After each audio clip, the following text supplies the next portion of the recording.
On en vient à un vœu déposé par les élus du groupe écologiste et citoyen qui est relatif à la programmation de l'immeuble de Tati.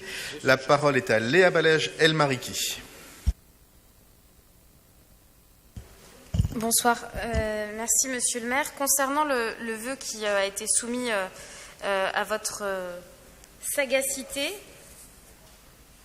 personne n'écoute pour un immeuble aussi emblématique que celui de Tati dans le 18e arrondissement. Je trouve ça dommage. Non, mais de ce côté de la table, en tout cas, ça écoute. Là, ils ont tellement froid qu'ils s'en foutent complètement. Donc, je reprends. L'immeuble Tati a été cédé à un groupe privé et cette cession est désormais, je vais aller très rapide, intégrée à l'appel à projet Réinventer Paris 3. L'appel à projet Réinventer Paris 3 provient d'un constat. C'est celui que nous avons beaucoup trop de bureaux vides à Paris et singulièrement dans le 18e arrondissement. Et que par ailleurs, nous avons en Île-de-France, mais aussi dans l'ensemble des arrondissements, énormément de demandes de logements sociaux qui ne trouvent pas d'issue favorable pour les personnes qui les demandent. Et donc on se retrouve avec une plutôt bonne idée, qui était celle de dire nous avons des bureaux vides qui peuvent être transformés en logements sociaux. Et là, une opération et en même temps un symbole dans le 18e arrondissement qui est l'immeuble Tati. Cet immeuble Tati, c'est plusieurs milliers de mètres carrés, c'est une histoire, c'est un ancrage et c'est aussi un patrimoine immobilier avec des façades qui racontent l'histoire architecturale de la capitale. Et donc une programmation qui a été réalisée par un promoteur privé, sans réelle association finalement avec l'ensemble des élus de l'arrondissement, ni avec les habitantes et les habitants, mis à part une réunion visio au cours de laquelle nous ne pouvions pas interagir si ce n'est poser des questions comme une boîte aux lettres fermée. Et donc on se retrouve avec un immeuble qui va encore laisser une grande place aux bureaux et très peu pour les logements sociaux. C'est à peu près 32%, je crois, pour les bureaux, à peu près autant pour les logements. Et sur cette part, 32% de la surface, il y en a simplement 10% qui sont réservés aux logements sociaux. Donc ça ne permet pas du tout d'atteindre les objectifs de la loi SRU, mais ça ne permet pas non plus d'atteindre les objectifs politiques qui étaient fixés dans l'appel à projet Réinventer Paris 3. Alors on peut se dire, oui mais c'est un promoteur privé, nous avons déjà intégré ce promoteur au sein de l'appel à projet Réinventons Paris. Là vraiment j'ai envie de vous dire une chose, c'est que si on se sent impuissant face à ce genre de problématique, c'est que nous abandonnons tous les leviers de politique publique et que nous organisons notre impuissance. Par ailleurs, il y a un deuxième sujet, qui est celui de la programmation des pieds d'immeubles dans ces quartiers. Nous ne pouvons pas avoir une programmation qui soit complètement déconnectée et de l'histoire du quartier, mais aussi de ses besoins. Et donc nous avons besoin d'avoir une programmation qui puisse être construite avec les acteurs locaux, à savoir la mairie, les habitantes et les habitants et les associations. C'est toute l'orientation de ce vœu. Ce vœu, c'est de remettre le projet sur la table, de renouer les discussions, et je pense qu'elles sont bien entendu constantes avec le groupe Immobel qui a fait l'acquisition de ce bel immeuble, de pouvoir discuter, essayer de trouver la meilleure solution pour augmenter la part de logement social, mais aussi de pouvoir travailler à une programmation qui intègre les besoins du quartier et qui soit co-construite avec l'ensemble des habitantes et des habitants. Je vous remercie. Merci. La parole à Mario Gonzalez. Merci, Monsieur le maire. Merci pour ce vœu qui appelle quelques observations. Je partirai un concept que vous avez évoqué, qui est celui de l'organisation de notre propre impuissance. Car pour le coup, je m'inscris complètement en faux contre cette expression-là dans le cadre des projets Réinventer Paris. C'est bien tout le contraire. Le projet Réinventer Paris 3, vise effectivement, comme vous l'avez rappelé, à transformer, autant que faire se peut, des bureaux vides en logements. Pas intégralement, naturellement, en tout ou partie.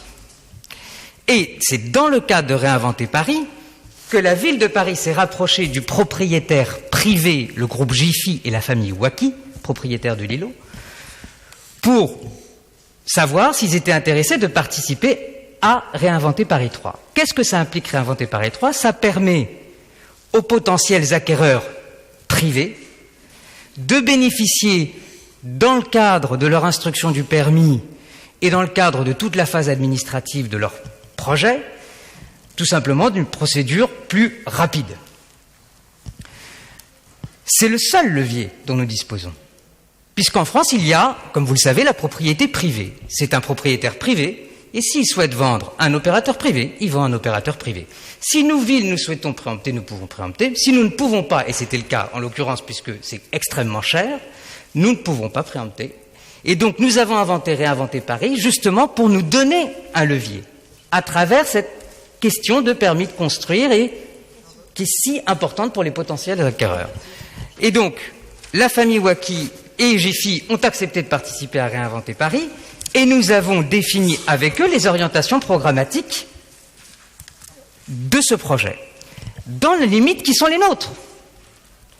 Et c'est là où je m'inscris en faux par rapport à cette idée que nous organiserions notre impuissance dans notre action. Car c'est tout le contraire, nous nous sommes donné des leviers.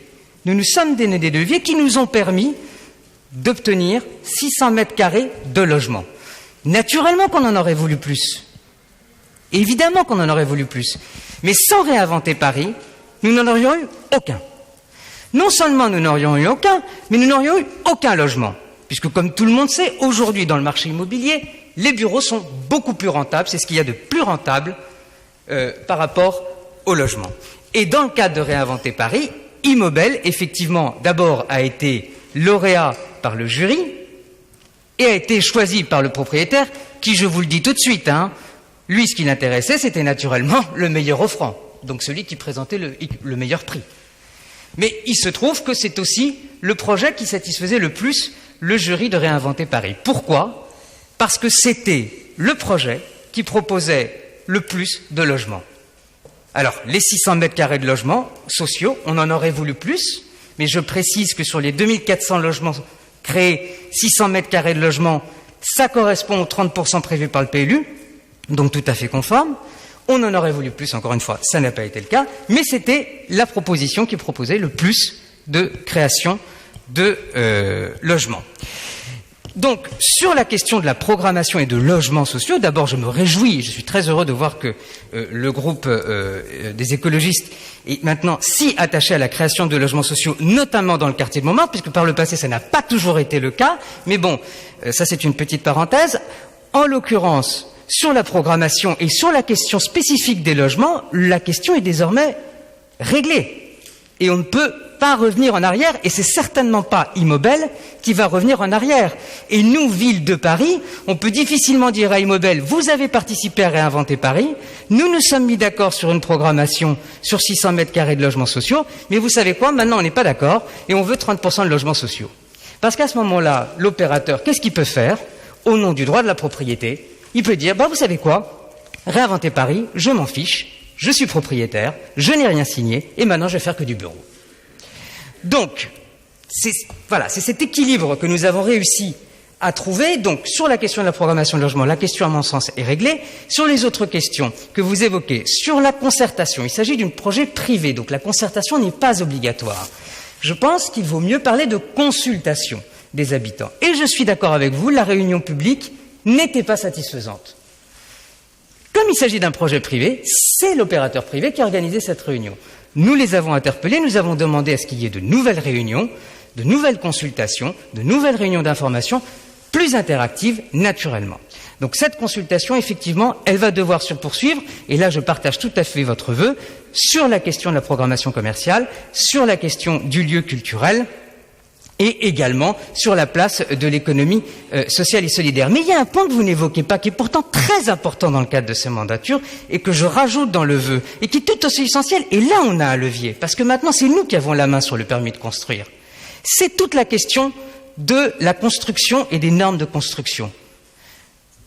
Ce que je propose dans le vœu alternatif sur Tati, c'est que justement nous rappelions, dans le cadre du Réinventer Paris, les engagements qui ont été pris par Immobel, comme par toutes les personnes qui ont présenté des projets, à savoir une construction qui privilégie les matériaux biosourcés, une structure en filière sèche, et naturellement le respect de l'esprit faubourien que vous évoquez dans votre vœu. Mais malheureusement, je ne vois pas dans votre vœu cet élément qui est tout aussi important, encore plus aujourd'hui, où Immobel va bientôt déposer son permis. C'est la raison pour laquelle, moi, je vous propose un vœu alternatif qui ne traite pas de la question de la programmation, parce que cette question est d'ores et déjà réglée, et il n'y aura pas de marche arrière, mais que nous abordions d'abord les points que nous partageons, la programmation, la place de l'économie sociale et solidaire, la consultation, mais aussi nous rappelons à Immobel ses engagements sur les interventions et les constructions à adopter. Merci beaucoup. Alors, pour que tout le monde soit bien au clair, il y a eu un premier vœu tel qu'il a été présenté par Léa Balazs El Mariki, qui va bien sûr être mis au débat, et Mario González, en proposition de réponse à ce vœu, propose que nous adoptions le vœu qui est déposé sur table, qui sera voté soit dans un deuxième temps si le premier vœu est maintenu, soit uniquement si le premier vœu n'est pas maintenu. Et donc je donne la parole aux représentants des groupes qui la souhaitent. Alors j'ai vu Gérald Briand. Et bien ensuite on passe au vote. Oui, très court, c'est sur une explication de vote. Voilà. Juste pour dire que